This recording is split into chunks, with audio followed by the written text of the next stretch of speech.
Hi there. Welcome to week 4 of the Jamaican Gal Better For Me challenge, and we're using the Jamaican Proverbs Journal for this challenge. So let's get into week 4 of the challenge, and this week's challenge is Dawg, Knam, your Supa. What does that mean? Dawg, Knam, your Supa means if you're not careful with what you have, you will lose it. The activities, it is asking 3 times you took something important for granted. Are you now appreciative of it or them, that person, the thing? Why? How did this make you feel when you took the thing, the person for granted? What did you do? What did you learn about yourself? How would you appreciate, or how would you approach it today or now?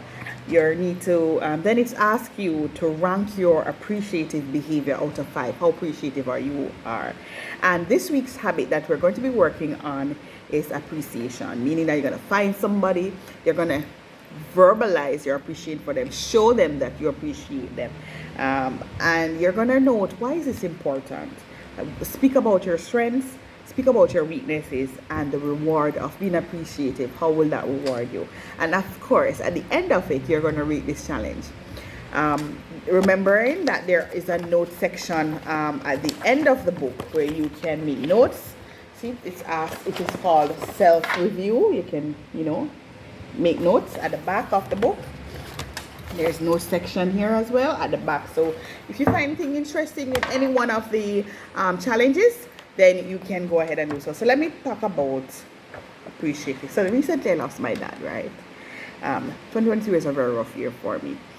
But yes, I really loved my dad to my heart, my soul, and my core. He would come around, he would jump around. He's a very handy person in terms of my home. He was my chauffeur for my girls when I was traveling international, when I was overseas, traveling and doing business.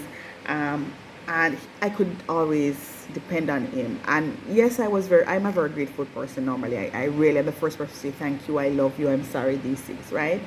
But when I'm looking back now, after I lost my dad, I really believe that I could have been more appreciative, like when I would say, Daddy, let's go, for example, Rebel Salute is coming up. I'd say, let's go for your birthday. And he's such a, can't bother with that, yeah, man, save your money for your picnic and so on and so forth. I thought, now I'm thinking I should have pushed more. I should have put on my foot and said, no, we're going and just get it done now. So having lost someone, you really miss that person and the things they used to do. Lucky I was that I was appreciative, but I could have been more. I really believe I could have been more appreciative. It makes me feel bad. What do I do? As I just mentioned, right, what did I do? Meaning that I did not push as hard as I could have pushed, right? And I learned about myself that I am a very grateful and thankful person, and I was lucky that I was grateful and thankful, right? I would approach it now, as I said before, I would have pushed harder and ensure that, he knew that how much I appreciated him. And I believe that I'm a very appreciative person. I would give myself a 4 to 5 because none of us are perfect, and I could work on that appreciation habit. This week, appreciation, I am going to find 5 people and tell them how much I appreciate them. That's my challenge to myself, and I will get back and tell you how it goes. So all the best for your challenge, and we will see you next week.